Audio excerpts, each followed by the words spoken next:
wattaqullaha innallaha syadidul iqab.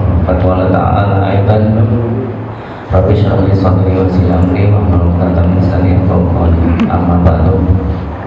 Yang kami hormati jamaah alilaya yang dirahmati Allah, mari pertama-tama kita bersyukur pada Allah SWT. Alhamdulillah kita diberikan nikmat berupa sehat, berupa iman, sehingga kita bisa kalau boleh dalam rangka menambah ilmu kita. Mudah-mudahan dengan ilmu kita akan menjadikan bekal kita beribadah lebih baik. Kedua kalinya salat serta salam semoga tercurah kepada junjungan kita Nabi Muhammad SAW.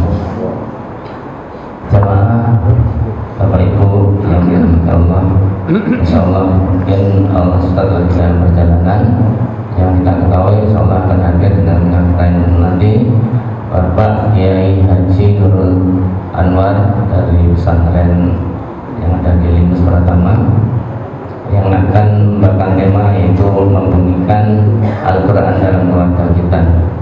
Sambil menunggu kita mungkin nyari judul yang lain, karena kalau nanti kita sampaikan biar nggak double.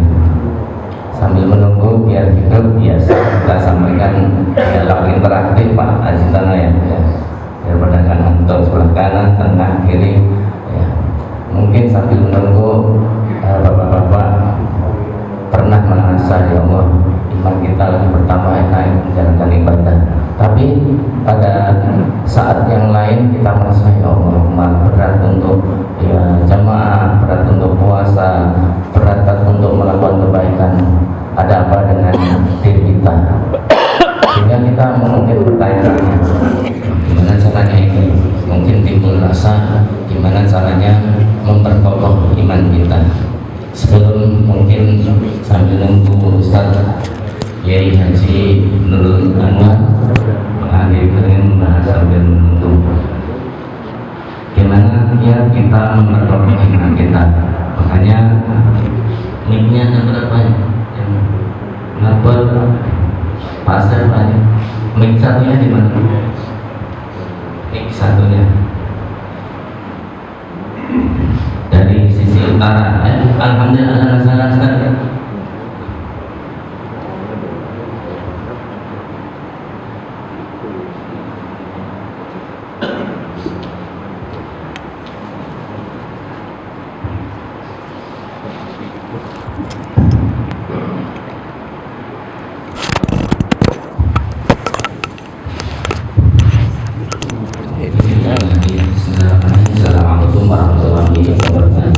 Assalamualaikum warahmatullahi wabarakatuh. Biar masuk.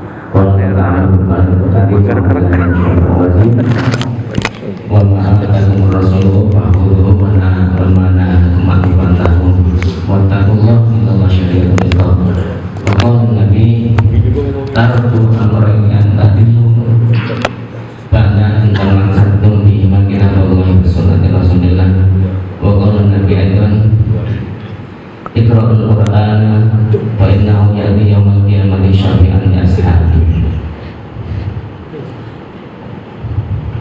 Yang kami hormati Bapak Kiai Haji Nurul Anwar, selamat datang. Terima kasih atas kehadirannya. Yang kami hormati Bapak Ibu jamaah Masjid Hidayah, pertama-tama kita bersyukur kepada Allah SWT bila kita diberikan iman dan sehat sehingga bisa berkumpul di tempat ini dan mendengar Allah. Mudah-mudahan dalam rangka ini meningkatkan iman kita, ibadah kita kepada Allah SWT. Kedua kalinya salat serta salam semoga tercurah kepada junjungan kita Nabi Muhammad SAW. Izin rekam untuk ini. Bapak Ibu jamaah Masjid Hidayah yang kami hormati, sering kita mendengar bahwa Al-Quran bisa memberikan syafaat, dan kebalikannya Al-Quran bisa melaknat. Kapan kita diberi syafaat oleh Al-Quran, dan sebaliknya kapan kita mendapat laknat atau mahjur, di mana kita dapat syafaat maupun laknat. Itu insya Allah nanti akan disampaikan oleh beliau Ustaz Kiai Haji Nurul Anwar. Alhamdulillah beliau sudah hadir di tengah-tengah kita. Selama 40 menit ke depan insya Allah kita akan dengarkan tausiah dulu oleh Ustaz dan selanjutnya insyaallah 20 menit ke depannya saya dengarkan. Namun sebelum kita mulai, mari kita baca basmalah dan mendapat ridha Allah Subhanahu wa taala. Bismillahirrahmanirrahim. Selanjutnya pada beliau Pak Kiai Haji Ustaz Nurul Anwar dipersilakan segera. Bismillahirrahmanirrahim. Assalamualaikum warahmatullahi wabarakatuh. Alhamdulillah, alhamdulillahi rabbil alamin, wal aqibatu lil muttaqin, fala udwana illa 'alal zalimin. Asyhadu an la ilaha illallah wahdahu la syarika lah, syahadata sidqin, syahadatan tunajjina min khizyi yaumin azim, yauma la yanfa'u malu wala banun illa man atallaha biqalbin salim. Wa asyhadu anna Muhammadan abduhu wa rasuluh, arsalahu Allahu bil huda wa dinil haqq liyudhhirahu 'ala ad-dini kullihi wa kafa billahi syahida. Allahumma salli ala sayyidina Muhammad wa ala ali sayyidina Muhammad. Qala Allah Ta'ala fi kitabihil karim wa huwa asdaqul qailin, a'udzu billahi minasy syaithanir rajim. Ya ayyuhalladzina amanu taqullaha haqqa tuqatih wa la tamutunna illa wa antum muslimun. Wa qala ta'ala aidan ya ayyuhalladzina amanu taqullaha wa qulu qawlan sadida yuslih lakum a'malakum wa yaghfir lakum dhunubakum wa may yuti'illaha wa rasulahu faqad faza fawzan 'azima. Amma ba'd.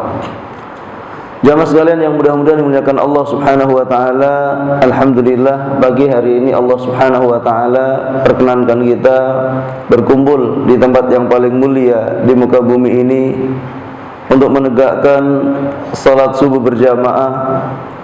Kita memohon kepada Allah Subhanahu wa taala mudah-mudahan salat ini menjadi saksi kebaikan kita di hadapan Allah Subhanahu wa taala. Karena Rasulullah sallallahu alaihi wasallam pernah menyampaikan sabdanya, beritakanlah kabar gembira kepada orang yang berjalan di kegelapan menuju rumah Allah Subhanahu wa taala bin nuritam, dengan cahaya yang sempurna pada hari kiamat nanti. Orang yang melangkahkan kakinya ke masjid untuk salat berjamaah, terutama salat subuh dan isya. Dan tentu subhanallah, kehidupan kita yang tidak lama di dunia ini betul-betul menjadi bekal kita untuk hidup selamanya, yaitu di surganya Allah Subhanahu wa taala. Salawat dan salam mudah-mudahan tercurah limpahkan kepada Nabi besar Muhammad sallallahu alaihi wasallam. Mudah-mudahan kita yang hadir, pasangan-pasangan, anak-anak, orang tua yang telah mendahului kita, mudah-mudahan semuanya kelak dibangkitkan sebagai umatnya Nabi Muhammad sallallahu alaihi wasallam, mendapatkan syafaatnya, diberikan kesempatan untuk minum dari air telaganya, dan mudah-mudahan Allah izinkan kita bersama keluarga untuk menemani Rasulullah sallallahu alaihi wasallam di surganya. Amin ya rabbal alamin. Jamaah sekalian yang mudah-mudahan dimuliakan Allah Subhanahu wa taala, kita akan mengawali perjumpaan kita dengan membaca surah Al-Fatihah dan juga berzikir. Kenapa? Karena bahasan kita erat dengan Al-Qur'an dan juga perubahan kita di dalam kehidupan, dan salat akan sangat menjadi penentu bagi perjalanan hidup kita, dan juga amal pertama yang akan dihisab oleh Allah Subhanahu wa taala.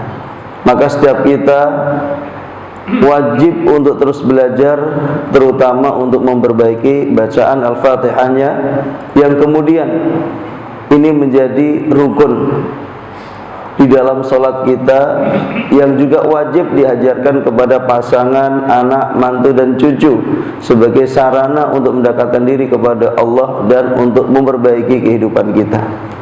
Kita membaca Al-Fatihah yang memiliki nama lain. Surat ini adalah Asy-Syifa. Asy-Syifa itu artinya adalah penyembuh. Di zaman Nabi Muhammad SAW, ketika ada kepala suku terkena racun ular, itu dibacakan Al-Fatihah, dengan izin Allah sembuh. Pertanyaannya adalah, ketika kita merasakan berbagai macam masalah di dalam hidup ini, atau penyakit dan lain-lainnya, pernahkah kita membayangkan dan juga menjadikan Al-Quran dan terutama Al-Fatihah menjadi syifa? Sedangkan Rasulullah SAW sendiri ketika menghadapi berbagai macam problematika di dalam kehidupan, maka beliau mengatakan, wa ju'ilat qurratu aini fis shalah, dijadikan hiburanku ada di dalam salat. Dan di salat ini beliau membaca Al-Fatihah, ya, harfan-harfan dengan tenang, sehingga kemudian setelah salat beliau memiliki energi yang luar biasa untuk menuntaskan permasalahan-permasalahan yang dihadapinya. Mohon kepada Allah, karena kita boleh bertawasul dengan amal soleh kita, di antaranya adalah membaca Al-Quran, sehingga kemudian setelah kita keluar dari masjid ini, Allah berikan kekuatan iman dan kemudian kekuatan untuk menuntaskan permasalahan, dan fokus kita adalah ibadah kepada Allah Subhanahu wa ta'ala. Ikuti bacaan saya. A'udzu billahi minasy syaithanir rajim. Ayo.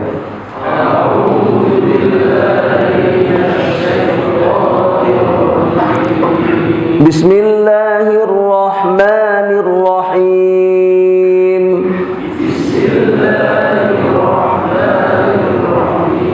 Alhamdulillahi rabbil alamin.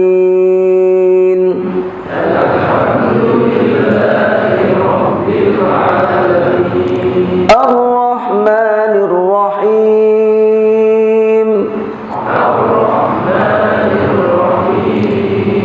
Maliki yaumiddin.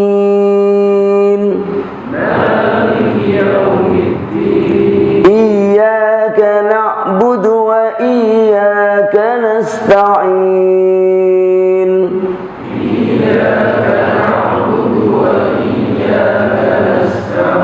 Ihdinas siratal mustaqim.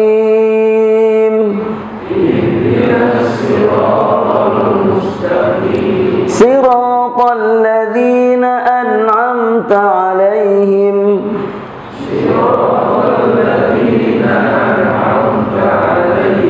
Ghairil maghdubi 'alaihim waladdallin.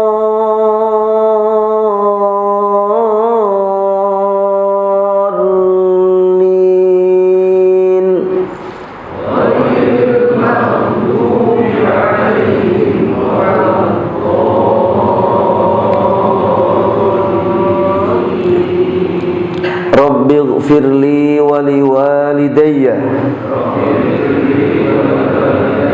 Rabbighfirli wa liwalidayya. Rabbighfirli wa liwalidayya. Rabbighfirli wa liwalidayya. La ilaha illa anta subhanaka inni kuntu minadh dhalimin. La ilaha illa anta subhanaka inni kuntu minadh dhalimin. La ilaha illa anta subhanaka inni kuntu minadh dhalimin. La ilaha illa anta subhanaka inni kuntu minadh dhalimin. La haula wala quwwata illa billah. La haula wala quwwata illa billah. La haula wala quwwata illa billah. La haula ولا قوة إلا بالله لا حول ولا قوة إلا بالله حسبنا الله ونعم الوكيل نعم المولى ونعم النصير حسبنا الله ونعم الوكيل نعم المولى ونعم النصير حسبنا الله ونعم الوكيل نعم المولى ونعم النصير حسبنا الله ونعم الوكيل نعم المولى ونعم النصير اللهم صل على سيدنا محمد اللهم صل على سيدنا محمد اللهم صل على سيدنا محمد اللهم صل على سيدنا محمد اللهم صل على سيدنا محمد. Ya, alhamdulillah kita sudah tilawah dan juga membaca zikir. Di surah Al-Ankabut ayat 45 Allah Subhanahu wa taala berfirman, "Utlu ma uhiya ilaika minal kitabi wa aqimis shalah. Innas salata tanha 'anil fahsya'i wal munkar wa la dzikrullahi akbar wallahu ya'lamu ma tasna'un." Bacalah apa yang diturunkan kepadamu Muhammad dan tegakkanlah salat. Sesungguhnya salat yang benar pasti akan mencegah pelakunya dari perbuatan keji dan mungkar. Allah Subhanahu wa taala memerintahkan kepada Rasulullah sallallahu alaihi wasallam sebelum salat adalah tilawah. Bapak Ibu sekalian, tilawah dengan qiraah itu berbeda. Ketika disebut kata tilawah, maka Allah Subhanahu wa taala memerintahkan kita untuk membaca bacaan yang difahami makna dan tujuannya. Ketika yang diperintahkan yang untuk dibaca dalam bentuk kata tilawah adalah Al-Qur'an, maka setiap kita harus memahami apa makna, tujuan dan apa makna bacaan dari ayat-ayat yang kita baca. Utlu ma uhiya ilaika minal kitab. Bacalah bacaan yang difahami makna dan tujuannya. Setiap ayat yang kita baca dan kemudian kita memahami maknanya, kemudian kita faham tujuannya, akan memberikan dampak yang sangat dahsyat dalam keimanan kita. Sebab di antara cara untuk meningkatkan iman dan takwa kita kepada Allah adalah dengan cara tilawah dan zikrullah. Kita tadi membaca Al-Fatihah bagian dari tilawah. Kemudian setelah itu kita berzikir. Sebab inilah yang Allah katakan, wa idza tuliyat alaihim ayatuhu zadatum imana. Orang-orang yang beriman itu Pak, ketika dibacakan kepada mereka Al-Quran, itu akan bertambah imannya. Dalam bentuk bahasa kata tilawah tadi, beda dengan qiraah yang hanya sekedar membaca. Sehingga kemudian ketika kita bertambah keimanan kita, kemudian kita bawa ke dalam sholat kita, maka sholat bukan sekedar ritual formal yang orang kerjakan dari mulai takbiratul ihram hingga salam. Tapi dia menyadari betul salat yang dilakukan adalah sebagai hubungan yang paling istimewa antara seorang hamba dengan penciptanya. Sehingga ketika dia telah menegakkan salat, maka dia akan merasakan energi yang sangat dahsyat di dalam kehidupannya untuk meningkatkan kualitas taatnya kepada Allah. Sehingga dia juga menyadari bahwa sholatnya bukan hanya sekedar sholat, tapi sholat ini berdampak kepada perubahan di dalam hidupnya, yaitu menuju kehidupan akhlak yang mulia. Sehingga kemudian setiap kita harus meluangkan waktu untuk tilawah Al-Quran. Bahkan kemudian tugas utama Rasulullah SAW selama hidupnya, dari mulai diangkat menjadi nabi sampai wafatnya, adalah untuk membacakan ayat-ayat Allah Subhanahu wa taala. Sebagaimana firman Allah Subhanahu wa taala, kama arsalna fikum rasulan minkum yatlu alaikum ayatina wa yuzakkikum wa yuallimukumul kitaba wal hikmah wa yuallimukum ma lam takunu ta'lamun. Sebagaimana kami utus seorang rasul di antara kalian yang tugas utamanya adalah yatlu alaikum ayatina, yaitu membacakan ayat-ayat kami, yaitu Al-Quran yang difahami makna dan tujuannya. Pertanyaannya, kalau kita ditanya apa sih tujuan diturunkannya Al-Quran? Tujuan diturunkannya Al-Quran yang paling utama adalah hidayatun lil bashar wa shifaa'un linnas, menjadi petunjuk bagi manusia dan penyembuh bagi semua problematika kehidupannya. Petunjuk bagi manusia adalah Al-Quran. Ini akan menuntun hati, pikiran, perbuatan, dan perkataan kita, sehingga kita akan menjadi orang yang antara keyakinan, perkataan, dan perbuatannya sama. Sehingga orang-orang yang semakin bertambah imannya dengan tuntunan Al-Quran, maka orang tersebut akan semakin baik sangka, semakin baik kata, dan semakin baik perbuatannya atau tata keramanya. Sehingga perhatikanlah fenomenanya pada orang-orang di Jazirah Arab. Dari zaman jahiliyah, begitu mereka dibacakan Al-Quran, memiliki perubahan yang sangat dahsyat. Bahkan kemudian sebagian ahli sejarah mengatakan Al-Quran ghayyaral Arab min ru'atil ibili wal ghanam ila sadatid duwali wal alam. Jadi Al-Quran telah merubah bangsa Arab dari penggembala kambing dan unta menjadi pemimpin dunia dalam waktu yang sangat singkat. Bagaimana tidak? Dulu mereka hidupnya nomaden. Bahkan untuk meningkatkan kualitas kesejahteraan hidup mereka harus mengembara antara Syam, kemudian juga Yaman atau Romawi. Untuk apa? Berdagang. Sampai Allah menurunkan firman-Nya, li'ilafi Quraisy ilafihim rihlatash syita'i was-shaif falyabudu rabb hadzal bait alladzi at'amahum min ju'in wa amanahum min khauf. Sehingga untuk meningkatkan taraf kesejahteraan hidup mereka harus mengembara, dan itu memerlukan waktu yang sangat lama. Tapi perhatikanlah, sejak diturunkannya Al-Quran dan Allah memberikan petunjuk kepada mereka, terjadi perubahan yang sangat dahsyat, Pak.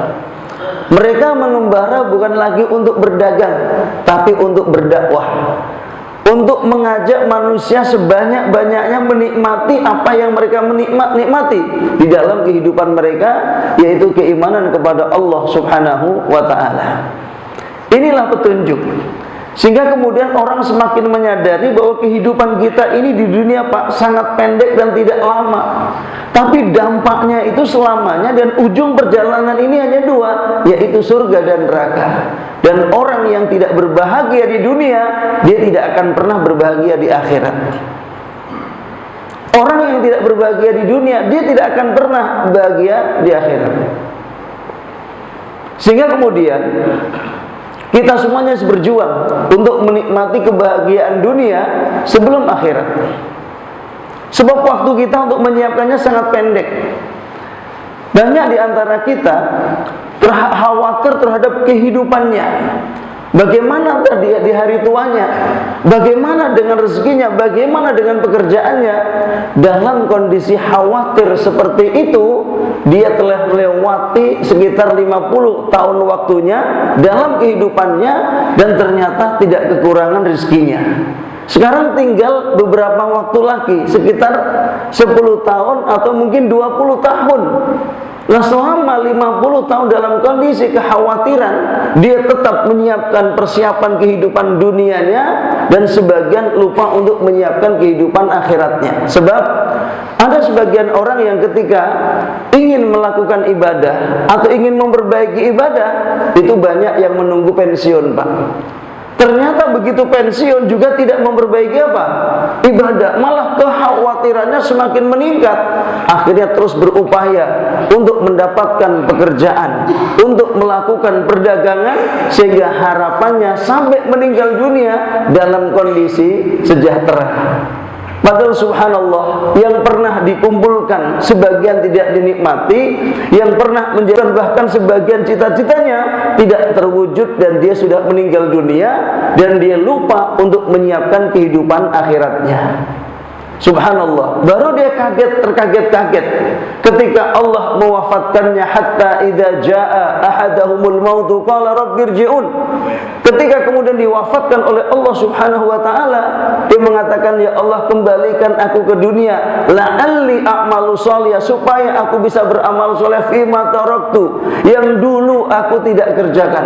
Apa kata Allah? Kalla, sekali-kali tidak seperti yang dipersepsikan. Innaha kalimatun huwa qailuha. Saat dia mengatakan, ya Allah, kembalikan aku ke dunia, wa min waraihim barzakhun ila yaumi yub'atsun, dan di belakangnya Pak alam barzakh yang menghampar sampai apa? Sampai hari kiamat. Dia harus menunggu untuk disidang oleh Allah dengan cara dibangkitkan. Dan di alam transit ini dia akan merasakan apa yang nanti akan dirasakan.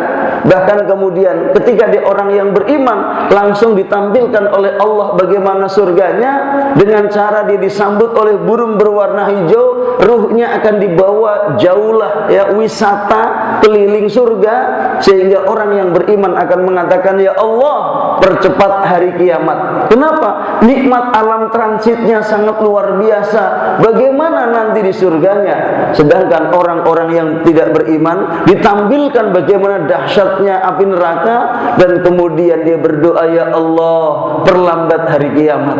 Sebab di alam transitnya siksanya sudah sangat mengerikan.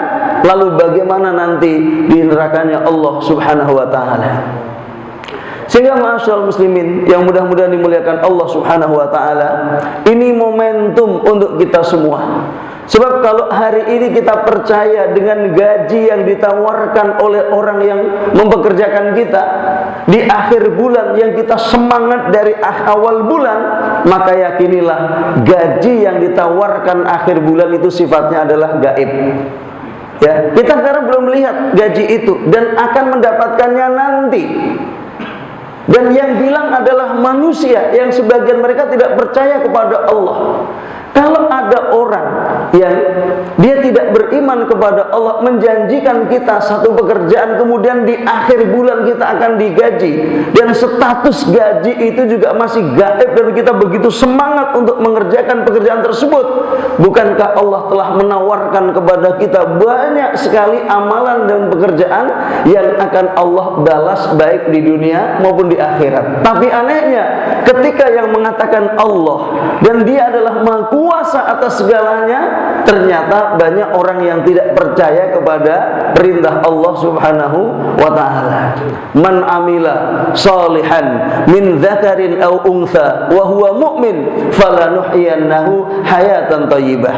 Siapa yang beramal saleh, baik laki-laki maupun perempuan, dalam kondisi beriman, niscaya akan kami berikan kehidupan yang baik di dunia, dan kami akan memberikan balasan yang lebih dahsyat di akhirat nanti.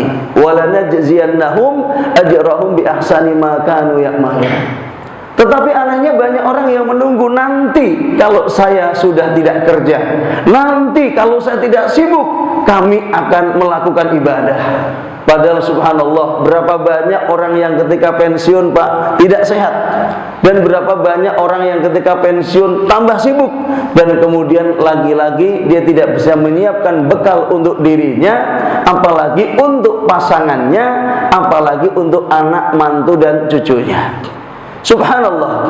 Nah, Al-Quran akan memandu kita dengan yatlu alaikum ayatina, memahamkan kepada kita bahwa kehidupan di dunia ini sangat pendek sekali dan kita harus punya persiapan supaya apa? Supaya kita selamat di dunia, selamat di surganya Allah Subhanahu wa ta'ala. Dan inilah yang Nabi Muhammad SAW lakukan dari mulai awal diutus menjadi Nabi usia 40 tahun sampai usia 63 untuk membacakan ayat-ayat Allah Subhanahu wa ta'ala sampai wafatnya. Maka kalau Bapak Ibu sekalian melihat ritme para sahabat dan sahabat Nabi Muhammad SAW, tidak ada satupun di antara mereka di usia tuanya hanya untuk ibadah. Hanya untuk ibadah sendiri, misalnya pengennya sholat saja, tidak ada. Semua akan sibuk untuk mengajak orang sebanyak-banyaknya untuk apa? Untuk beribadah kepada Allah, untuk mendapatkan hidayahnya Allah Subhanahu wa ta'ala. Sebab ibadah seseorang, padahal di sekitarnya banyak orang yang perlu mendapatkan petunjuk Allah, tapi diabaikan, tidak dipedulikan, maka ibadahnya sangat berisiko. Sebab ketika Allah Subhanahu wa ta'ala memerintahkan kita beribadah dan menikmati ibadah, maka kita juga diperintahkan untuk mengajak orang-orang terdekat kita untuk ibadah, terutama keluarga. Maka Allah berpesan, ya ayyuhalladzina amanu qu anfusakum wa ahlikum nar. Wahai orang-orang yang beriman, jaga diri dan keluarga dari api neraka. Maka subhanallah, ketika Bapak bisa sholat subuh seperti ini berjamaah, maka pastikan yang punya anak laki-laki dan sudah akil balik supaya juga dibawa ke masjid, supaya diajak sholat ke masjid. Sebab ini adalah tanggung jawab orang tua. Ini adalah kewajiban orang tua yang wajib menuntun anak-anaknya supaya selamat dari api neraka. Yatlu alaikum ayatina. Sehingga kemudian kita diajarkan juga bagaimana berinteraksi dengan Al-Quran. Dari mulai yang pertama Pak, melafadzkan, kemudian menghafal, kemudian memahami, kemudian mentadabburi, kemudian mengamalkan dan juga mengajarkan. Ada 6 tahapan interaksi dengan Al-Quran. Sehingga kemudian kalau tadi di awal pertemuan saya talqinkan surat Al-Fatihah, maka sesungguhnya siapapun kita di usia berapapun akan bisa untuk berinteraksi dengan Al-Quran.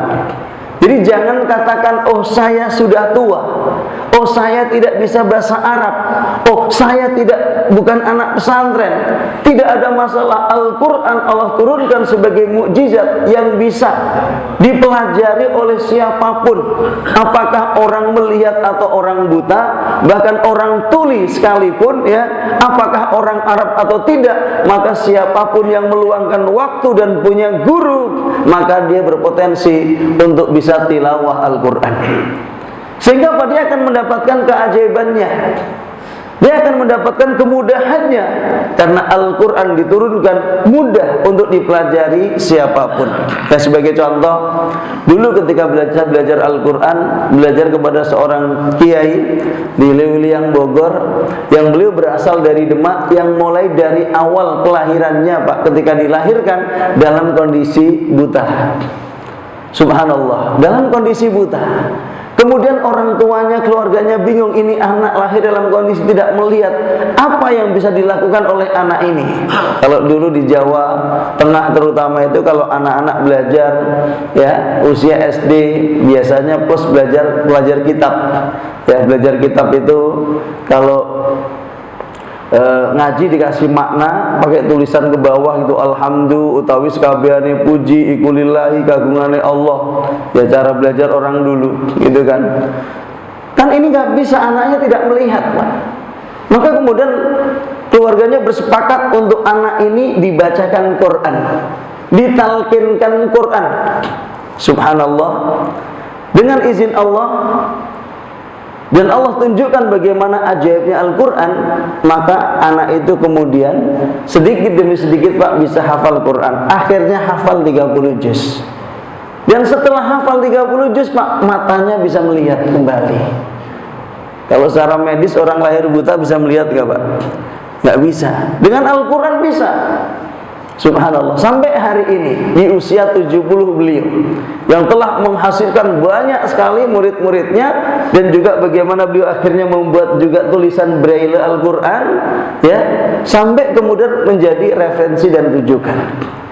Inilah Al-Quran. Yatlu alaikum ayatina. Ketika kita berinteraksi dengan Quran, dari mulai kita nggak ngerti baca ditalkinkan seperti tadi, maka orang yang tidak ngerti huruf araf tidak perlu terbebani. Orang yang tidak bisa membaca tulisan Arab tidak perlu terbebani. Dan siapapun yang punya telinga dan guru, dia bisa mengikuti bacaan yang dibacakan kepadanya. Jadi bacaan Quran surah Al-Fatihah tadi sekaligus metodologi bagaimana cara mengajarkan yang paling mudah. Fa'idha qara'nahu fattabi Qur'ana. Sebab kalau bapak ibu sekalian di usia 40-50 tahun baru belajar Al-Quran, kemudian diawali dari membaca huruf Arabnya, Pak, apa tidak terbebani? Karena melihat huruf Fa dan Sin itu, Pak, sepertinya jauh sekali, ya, Sa dan Shin, apalagi Jim, Ha, Kho, itu bisa jadi beban, Pak. Ketika dilihat hurufnya terpisah bisa dibaca, ketika hurufnya sudah masuk kalimat itu sepertinya beda. Wa khalaqnakum azwaja. Diingat ini Jim atau Kho, ya, Jim atau Kho sama ada titiknya. Akhirnya dibaca apa? Wah, baca dulu wa jalaqnakum azwaja. Pernah saya ngajar seperti itu di kota wisata. Begitu saya suruh baca wa khalaqnakum, dibacanya apa? Wa jalaqnakum. Saya bilang udah, tutup Qur'annya, ikuti mulut saya. Wa khalaqnakum azwaja. Diikuti, bisa, Pak. Jadi ketika usia di atas 30 atau 40 tahun diajak belajar Quran dari huruf, Pak, lamanya luar biasa. Nah, kemudian Allah menurunkan metodologi berinteraksi dengan Quran, diantaranya apa? Fa idza qara'nahu fattabi' Qur'ana sanuqri'uka falatansa. Dan kami akan bacakan kepadamu Muhammad Al-Quran dan kamu tidak akan lupa.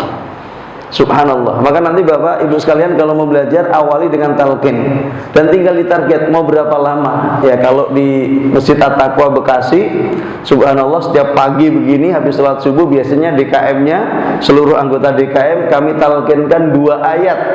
2 ayat setiap pagi, Pak. Setahun hafal 1 juz, Pak.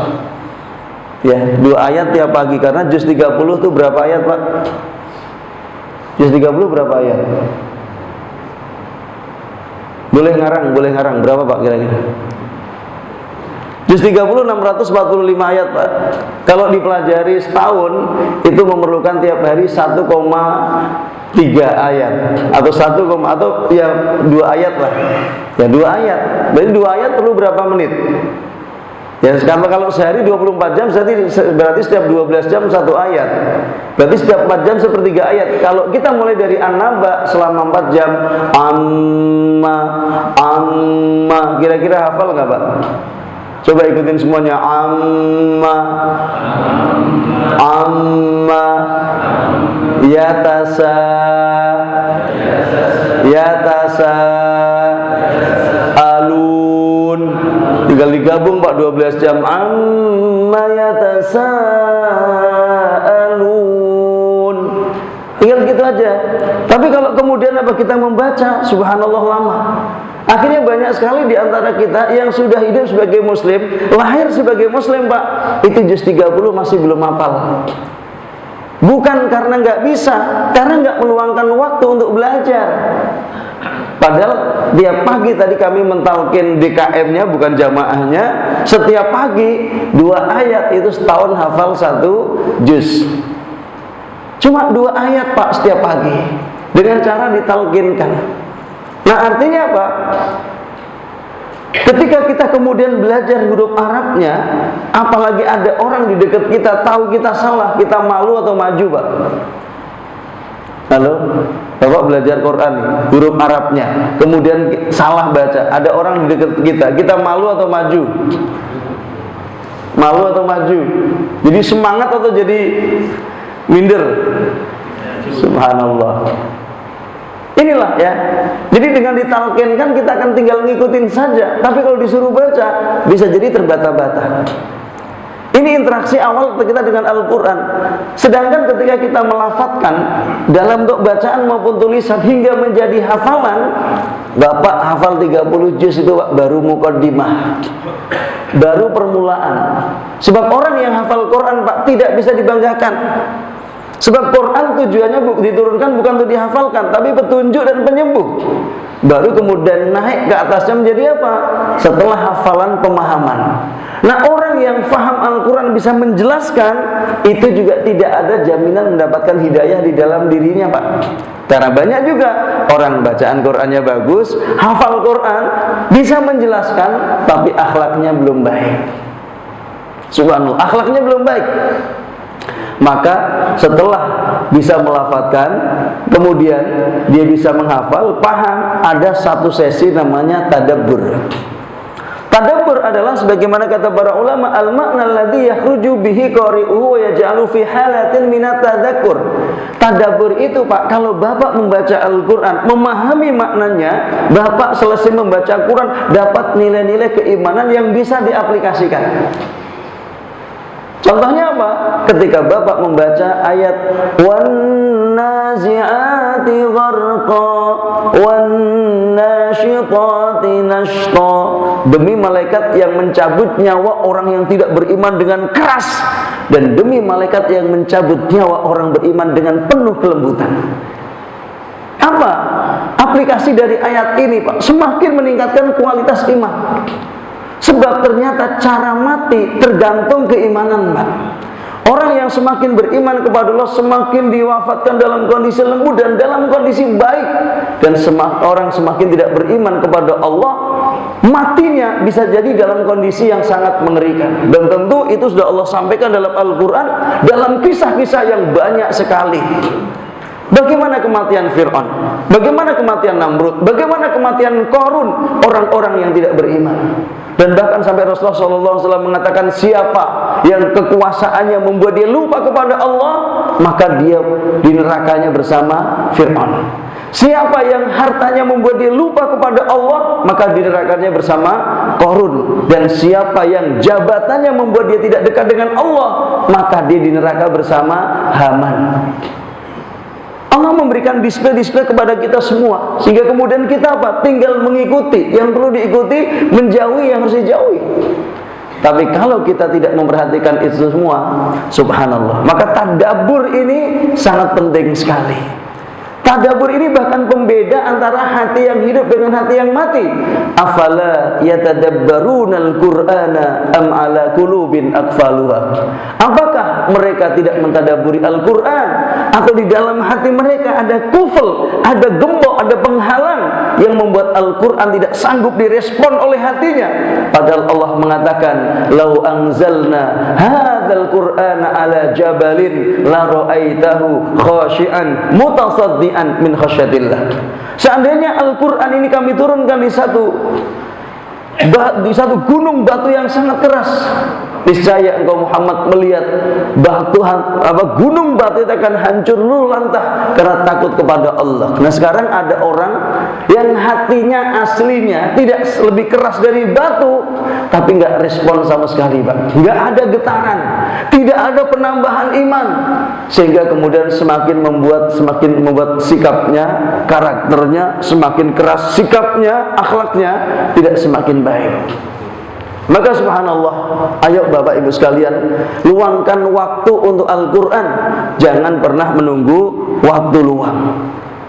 Luangkan waktu. Dan siapapun kita, di usaha berapapun Pak, bisa belajar. Saya sudah melakukan riset lebih dari ribuan orang yang belajar Quran dari balita sampai manula. Dengan izin Allah, mereka bisa memperbaiki bacaannya, bisa menambah hafalannya, dan bisa meningkatkan kualitas sholatnya. Jadi Quran ini nanti larinya ke sholat Pak. Maka Allah mengatakan, "Utlu ma uhiya ilaika minal kitabi wa aqimis shalah." Tilawah Al-Qur'an, tegakkan salat. Kenapa? Saat salat kita, amalan paling istimewa yang akan dihisab pertama oleh Allah, itu bekalnya adalah perbaikan bacaan Quran kita. maka dampaknya adalah perubahan tanha anil fahsya'i wal munkar. Maka kalau kita mau sholat Pak, inventarisir keburukan kita.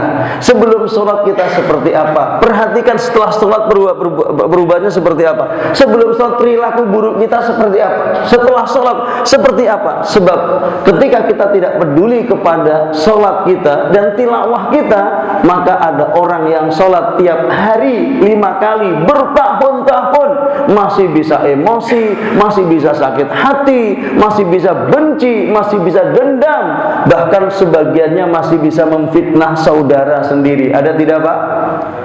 Ada tidak? Jangan bilang kenceng-kenceng Pak, biar nggak ketahuan ya. Orang sholat tiap hari tapi masih bisa emosi. Kenapa? Bisa jadi di antara sebabnya Pak, bacaan Al-Fatihahnya masih salah. Dan bisa jadi di antara sebabnya dia nggak ngerti yang dibaca.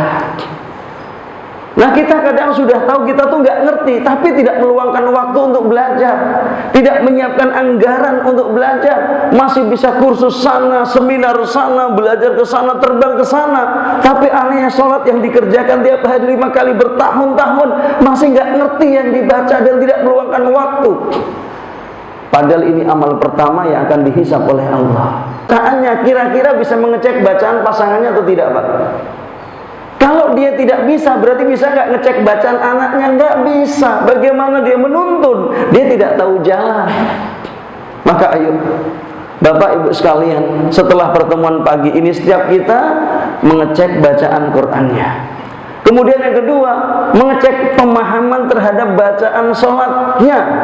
Karena bisa jadi lambatnya perubahan akhlak dan perilaku kita, bahkan sebagian menjadi ya beban pasangannya.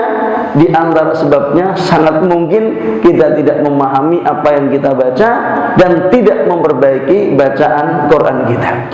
Bahkan sebagian orang bertanya, Ustadz, apa iya bacaan Quran itu bisa menghasilkan solusi? Itu Allah yang bilang, dan Allah buktikan di negara yang padang tandus, yaitu bangsa Arab.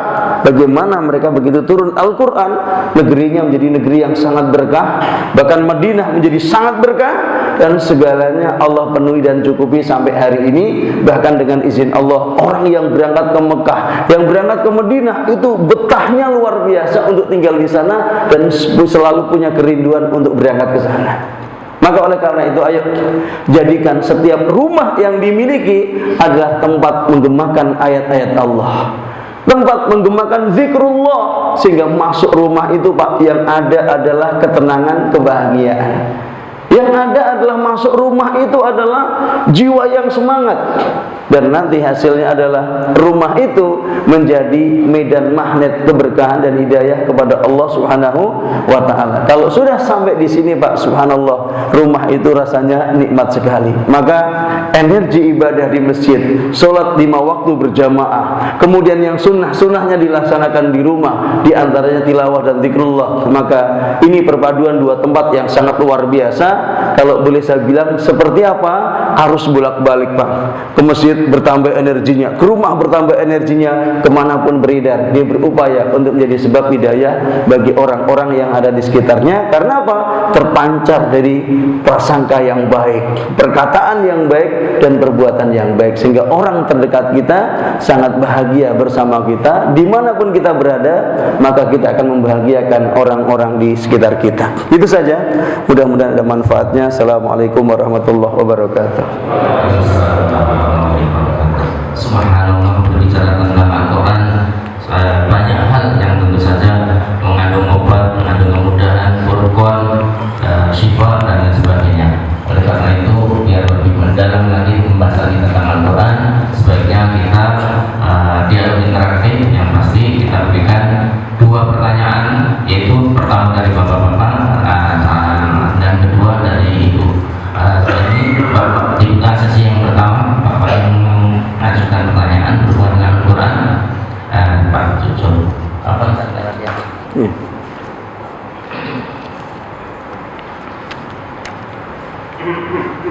Assalamualaikum warahmatullahi wabarakatuh. Assalamualaikum warahmatullahi wabarakatuh. Terima kasih Ustaz. Pertama, ini bukan pertanyaan yang pertama. Jadi menginformasikan juga bahwa memang di hari ini ada Ya. Di bapaknya tahsin, alhamdulillah pada minggu kedua dan keempat ada tahsin. Ini juga bagi beberapa yang mungkin mengajak juga yang belum ikut tahsin, yang mau belajar, silakan untuk belajar tahsin dan beberapa itu yang pertama. Yang kedua ini saya tanyakan, kan tadi Ustaz bilang ada tilawah ya. Ya. Nah, tingkatannya apa ya untuk belajar Quran? Karena ada tahsin tadi, ada tilawah, terus ada yang awal-awal itu yang ikro gitu Pak. Itu tingkatannya gimana ya Ustaz? Terima kasih. Ya, subhanallah. Yang pertama memperkuat anjuran Pak untuk ikut tahsin tadi ya. Ya. Tahsin itu artinya perbaikan Pak. Tahsin itu artinya perbaikan bacaan, perbaikan hafalan, perbaikan makharijul huruf dan seterusnya. Sedangkan tilawah itu adalah kita setiap hari punya bacaan Quran dari juz 1 sampai juz 30. Kita belum bisa baca Ustadz, gak apa-apa, diganti dengan simak atau istima. Istima itu Bapak nyiapin Quran, kemudian nyiapin audio pakai HP. Jadi ketika ada suara dibacakan Quran, Bapak ngeliat tulisan, tapi fokus, tidak sambilan. Jadi fokus itu duduk, ya Allah, saya akan mendengarkan Al-Quran ini sebagai petunjuk dan penyembuh. Nah itu tiap hari. Bagi yang tidak bisa baca, maka dia akan menyimak. Bagi yang bisa membaca, itu nanti tilawah. Membaca bukan bacaan saja, tapi dia jadikan bacaannya sebagai energi keimanan, penuntun perkataan, perbuatan, dan prasangkanya. Itu tiap hari Pak. 1 juz itu sangat minimal. 1 juz itu minimal. Kalau bisa 3 juz. Kenapa? Kita punya waktu 24 jam. 24 jam itu kalau dibagi 3 itu 8. Jadi per 8 jam Pak 1 juz. Kalau kita menyimak itu sekitar, kalau ikutin bacaan Sa'ad Al-Ghamidi itu sekitar 35 menit. Artinya totally kalau kita baca atau mendengar Quran 3 juz itu 35 kali 3. Berarti sekitar berapa? 165 menit ya. 165 menit itu Pak hampir 1 jam setengahan lah ya. 1 jam setengah itu energi untuk ruh kita. Ya, untuk rohaniah kita. Sebab kita makan setiap hari 3 kali, bahkan ada tambahan snack time sama malamnya masih mungkin bakso dan martabak ya. Kenapa fisik kita jadi kuat? Karena memang gizi kita cukup Pak. Kenapa dalam menghadapi hidup kita ini seperti stres sekali? Karena bisa jadi ruhiyah kita lemah. Kekuatan kita ada pada keimanan, sedangkan ketika Allah menurunkan Quran, di antara ya fungsinya adalah untuk menambah keimanan. Wa idza tuliyat alaihim ayatuhu zadatuhum imana. Kalau tidak, akhirnya apa ya sudah. Kita berpikir, oh saya belum bisa baca, padahal bisa mendengar. Dan sekarang sarannya sudah mudah, Quran ada. Subhanallah.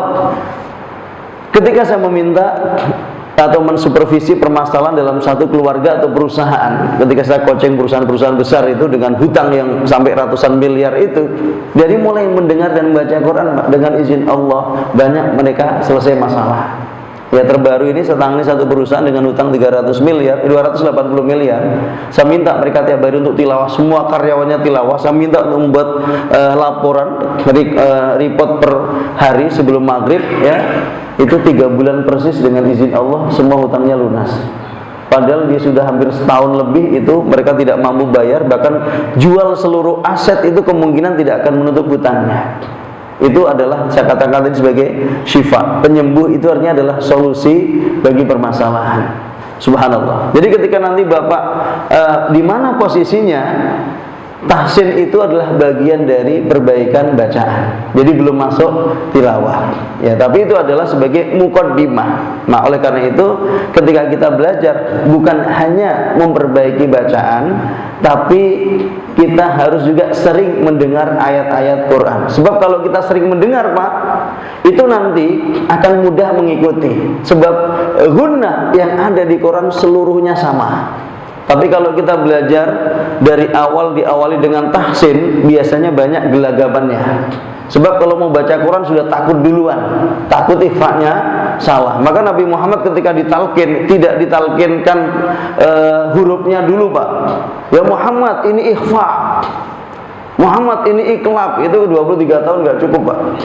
Jadi dibacakan langsung Iqra bismi rabbikal ladzi khalaq. Dan berdasarkan riset yang saya lakukan, subhanallah, orang yang saya talqinkan 3 surat, misalnya An-Naba, An-Nazi'at, kemudian baru saya jelaskan hukum bacaannya, itu lebih mudah dibanding saya ajarkan hukumnya kemudian baru baca.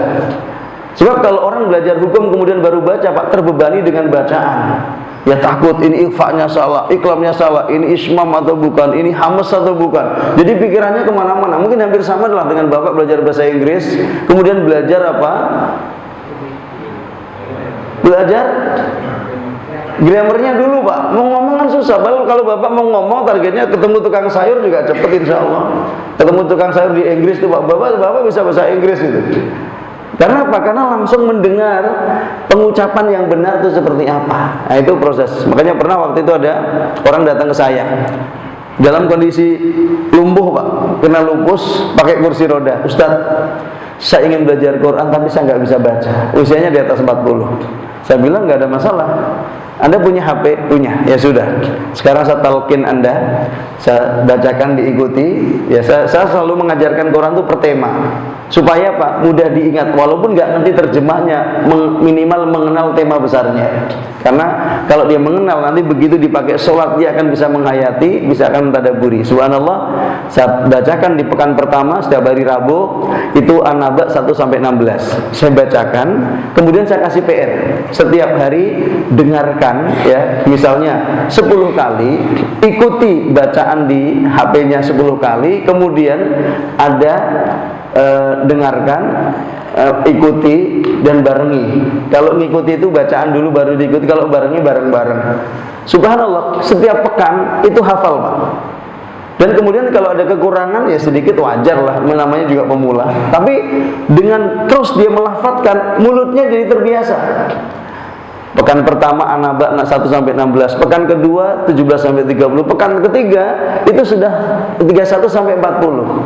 Dan itu lancar. Pekan berikutnya An-Nazi'at 1-15, 16-26. Saya bagi-bagi per tema. Dan dengan izin Allah, Pak, 6 bulan persis hafal juz 30 dan bisa menyetorkan dari An-Naba sampai An-Nas.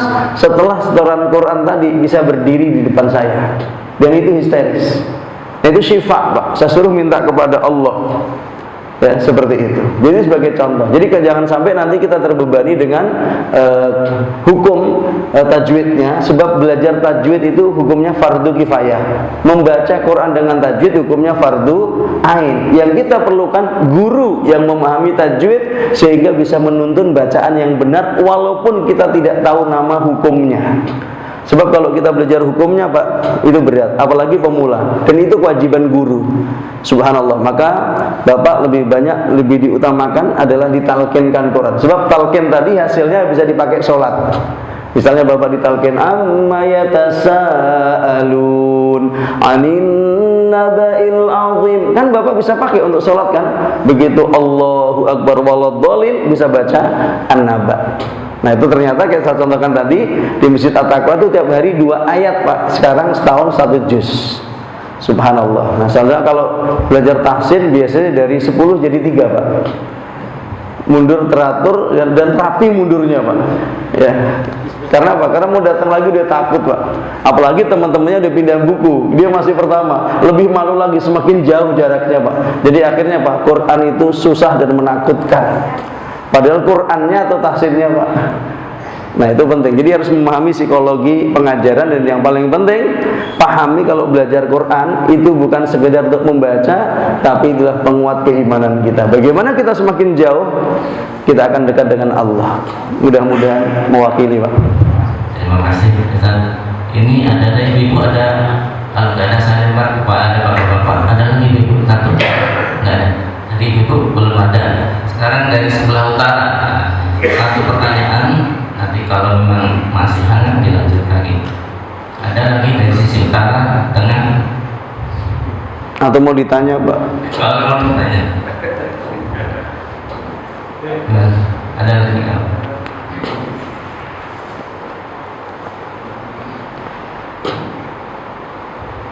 Assalamualaikum warahmatullahi wabarakatuh. Assalamualaikum warahmatullahi wabarakatuh. Jadi ini mah kita satu juz sudah. Ya. Ya kalau kita kita masih berpikiran kita lagi mau belajar fokus untuk menghafal itu, karena menghafal itu mengulang-ulang Ya. jadi apakah ini aku mau ini satu juz apa gimana ya, yang sekarang menghafal ini nanti yang kita Utamakan yang mana? Subhanallah, Pak. dengan fokus untuk menghafal Ya. walaupun memang kita juga udah dari tahapan taksi dari dulu apa yang dari dulu kemudian kemarin saya ini kemudian ada ini gimana ya, aku lagi belajar langsung fokus ini. Ya. Memang belum saya dalam metode itu nanti betul. Subhanallah. Bapak ketika mau fokus tadi bayangannya waktunya bukan 24 jam ya. Padahal waktu kita berapa? 24, tinggal dibagi aja Pak. Jadi kalau dalam metodologi interaksi Quran, waktu dari bangun tidur ke zuhur itu paling istimewa untuk menghafal. Dari zuhur ke tidur yang paling utama untuk tilawah. Paham ya? Jadi dari tidur ke zuhur itu kan waktu fresh. Jadi itu yang paling idealnya adalah untuk dipakai menghafal. Maka para ulama mengatakan kalau mau menghafal pakai otak ya. Yang paling fresh, paling prime time-nya adalah itu ketika pagi, 1 jam sebelum subuh, 1 jam setelah subuh. Kalau mau dipakai menghafal. Sedangkan kalau mau pakai tilawah kan tidak perlu pakai otak. Dia perlu mulut yang melafadzkan. Kalau dia mau paham konsentrasi, tapi yang paling utama adalah mulutnya. Nah, mulut itu mau baca kapan saja Pak, nggak ada capeknya. Maka saya sarankan kalau mau tilawah, mulai habis duhur sampai menjelang tidur. Itu untuk tilawah. Ya, tapi kalau kemudian kita memahami kalau hafalan tidak harus pakai memorize otak, maka anytime Bapak bisa menghafal. Caranya apa? Dibaca. Nah, bacaan yang semakin banyak dibaca, semakin akan mudah untuk dilafadzkan. Dan kalau dia dilihat bacaannya, maka dia akan menjadi bacaan yang apa? Jadi kalau Bapak lihat tembok itu seperti ada tulisannya dengan membaca, dan itu tidak mengenal usia. Tapi kita harus meyakini kalau itu adalah mukjizat. Karena ada orang berpersepsi, oh saya udah tua kayaknya nggak mungkin ngapal. Padahal Quran tadi tidak diturunkan hanya untuk anak muda, tapi juga untuk orang tua. Maka kita juga harus merubah persepsi kita terhadap Al-Quran, lebih tepatnya merubah keyakinannya. Karena Allah mengatakan, hadza basairu linnasi wa hudan wa rahmatun liqaumi yuqinun. Quran ini pedoman bagi manusia, petunjuk dan rahmat hanya bagi yang meyakini. Kalau tidak, nggak bisa Pak. Nah, yang paling penting belajar itu Pak, bimbingan dan lingkungan. Ada pembimbingnya, ada lingkungannya, insya Allah mudah. Jadi pakai metodologi seperti apapun, mau tahsin dan terusnya, yang penting ada pembimbing. Dan Pak, indikasinya Bapak semakin semangat beramal. Jadi jangan sampai belajar Quran malah malas apa? Beramal. Aduh, ikhfa'nya belum jadi ya. Ini matnya salah. Akhirnya Pak, lebih parah lagi kalau orang belajar Quran untuk melihat kesalahan orang Pak. Salah tuh belajarnya di mana tuh, salah. Quran itu Pak membuat kita akhlaknya semakin baik Pak. Kalau salah tuh dituntun, bukan disalahin. Nah ini apa ya? Kalau bahasa kita tuh reseknya kita ini ketika belajar bukan untuk apa nuntun Pak, tapi untuk nuntut orang. Subhanallah. Mestinya kalau kita semakin paham, semakin bijaksana. Nah itu penting. Jadi bukan untuk nyalahin orang, karena Quran itu belajar untuk kita. Kalau ada orang nanti mau dituntun, ayo. Kalau tidak ya susah. Jadi masalah waktu tadi Bapak bisa bagi, saya sampaikan tadi 24 jam bisa Bapak bagi 3. Sepertiganya 8 jam untuk ambil waktunya menghafal, sepertiga lagi 8 jam untuk tilawah, sepertiga lagi 1 jamnya diambil untuk apa? Untuk misalnya tadabbur. Sehingga kita berkembang. Jadi jangan sampai nanti dia lagi fokus menghafal, setelah itu lama-lama dia stres, udah nggak ngapal lagi. Padahal amal itu yang dibangun kontinuitas Pak. Nah itu yang biasanya akan memperkuatnya adalah lingkungan dan bimbingan. Nah itu penting sekali. Maka Nabi Muhammad dibimbing oleh Jibril sampai wafat. Para sahabat dibimbing oleh Nabi sampai Nabinya wafat. Sahabat membimbing tabiin sampai wafat. Dan itu yang paling utama sebagai petunjuk dan penyembuh. Jadi walaupun dapatnya dikit, nggak ada masalah. Yang penting kontinunya itu terus. Jadi bukan masalah banyak-banyakan, bukan gaya-gayaan gitu. Tetapi sebagai evaluasi, kita juga harus mawas diri. Jangan sampai kita bertahun-tahun ya, tapi juz 30 masih belum hafal gitu. Padahal sholat Al-Quran ini bekal untuk sholat, untuk memperkokoh keimanan kita kepada Allah Subhanahu wa Ta'ala. Jadi kalau bisa harus mulai diluangkan waktu, jangan menunggu waktu luang. Nunggu pensiun, setelah pensiun tetap aja nggak ngaji, Pak. Kalau nunggu pensiun gitu. Jadi dari mulai sekarang katakan Quran sebagai ruh dan gizi untuk hati dan jiwa, sebagaimana makanan untuk badan jasmani dan raga kita. Itu seperti itu. Jadi ini harus terus tiap hari. Nah, insya Allah lama-lama akan bisa. Enggak usah. Rasulullah pernah ditegur oleh Allah, la tuharrik lisanaka litajala bih. Jangan kamu buru-buru membacakan Quranmu untuk menguasainya. Jangan. Karena kalau ada guru kan gurunya yang tahu, Pak. Tapi kalau sendiri gaya-gayaan, wah hafalannya udah banyak, jadi membuat orang minder, Pak. Quran itu bukan membuat orang lain minder, Pak, tapi membuat orang lain bersemangat, gitu. Seperti ini harus memberikan motivasi yang kuat. Terima kasih, Ustaz. Ada lagi satu pertanyaan lagi. Lantaran dari Pak Arwi. Termasuk Rasulullah ketika masuk bulan Ramadan, itu adalah bulan yang sangat istimewa, maka hampir semua para ulama itu fokusnya pada tilawah dan banyaknya tilawah, Pak. Kenapa demikian? Rasulullah biasanya ketika Ramadan itu hanya khusus untuk tilawah bersama Jibril, menyimakkan bacanya, bahkan menjelang wafatnya 2 kali, yang biasanya hanya sekali. Kemudian Imam Malik itu begitu masuk Ramadan, Pak, menghentikan semua interaksi pengajaran hadisnya hanya untuk baca Quran. Imam Syafi'i juga demikian. Ini para imam, ya. Kenapa? 11 bulan mereka sudah mengajarkan berbagai macam ilmu, ya. 11 bulan mereka mentadabburi. Ini adalah untuk energi. Bahkan dalam hadis dikatakan tidak boleh orang khatam Quran itu lebih cepat dari 3 hari.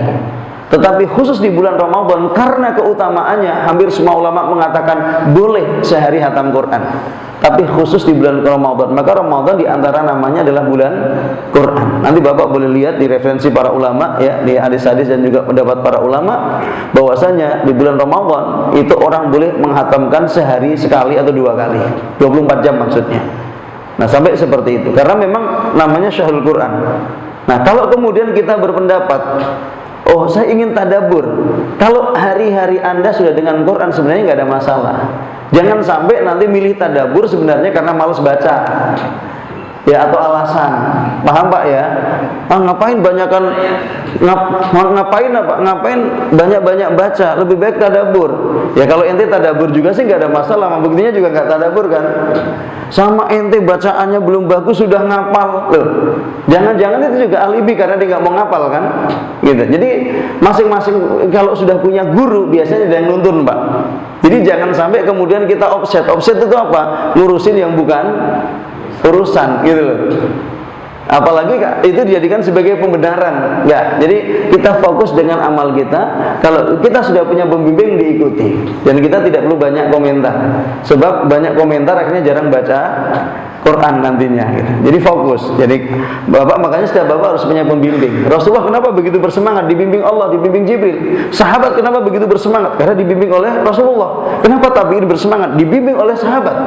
Nah, sekarang yang bimbing kita siapa? Kalau nggak ada, akhirnya ke masjid lihat orang masjid, di masjid baca Quran, ikut baca Quran.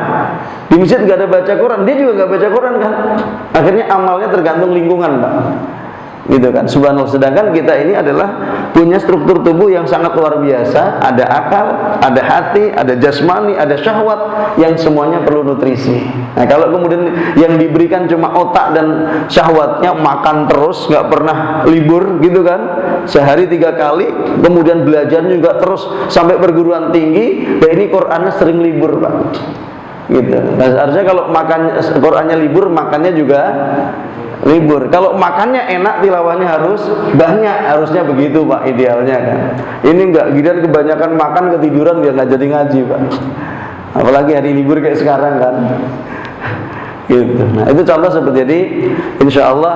Nah, jadi ketika kita mengikuti sesuatu, ya, kalau orang tadi sudah terbiasa tilawah, ada momentum tadabbur, silakan. Tapi biasanya para ulama membagi waktunya, ada waktu tilawah, ada waktu tadabbur. Jadi nggak pernah membenturkan, Pak. Ya, nggak pernah membenturkan. Nanti Bapak bisa lihat literasi atau referensi dari para ulama termasuk ahlul madzhab ya. Para imam 4 itu baik Imam Malik, Syafi'i, kemudian Hambali maupun Abu Hanifah. Lihat interaksi mereka begitu masuk bulan Ramadan. Ada yang sebelumnya dia baca Quran tuh 6 hari baru hatam, begitu masuk Ramadan bisa 3 hari hatam, bahkan bisa sehari hatam sampai setelah itu. Kenapa? Karena kemuliaan bulan Ramadan. Tapi di bulan Ramadan tidak dianjurkan sebanyak itu. Karena apa? Karena untuk bisa memahami Al-Quran sebagai petunjuk dan penyembuh. Cukup? Alhamdulillah, terima kasih untuk jawabannya. Jadi ada waktu hilang sendiri, ada waktu sendiri saja. Dari kami ada lagi yang mungkin ditutup. Namun sebelum ditutup Ustaz, dari kami, tapi jawabannya di forum sampai sarapan. Ya. Fatih Ustaz mengatakan bahwa dalam waktu tertentu di bacaan Quran secara kontinu utang yang 350 juta terbayar. Ingat? Nah, gimana ini? Kita semua mungkin ada yang cicilan maupun mungkin kedepannya biar dapat 350 miliar. Ya, gimana caranya nanti mungkin bisa dijelasin sedikit apa nanti mau. Kalau makan nggak bisa jawab Pak. Kayaknya berkepentingan. Sekarang lihat saya aja banyak yang nggak fokus Pak, yang lihat makanan Pak. Ya, jadi Quran itu Pak, kata Allah petunjuk penyembuh. Penyembuh itu adalah dia akan mengurai semua problematika kehidupan, baik permasalahan pribadi, sosial kemasyarakatan, penyakit fisik, penyakit hati, dan semuanya. Dan itu yang terjadi pada para sahabat Nabi. Begitu mereka ketika hijrah contohnya. Ada nggak sahabat Nabi yang bawa harta Pak? Hijrah ke Madinah. Pertanyaan setelah itu mereka kere atau kaya?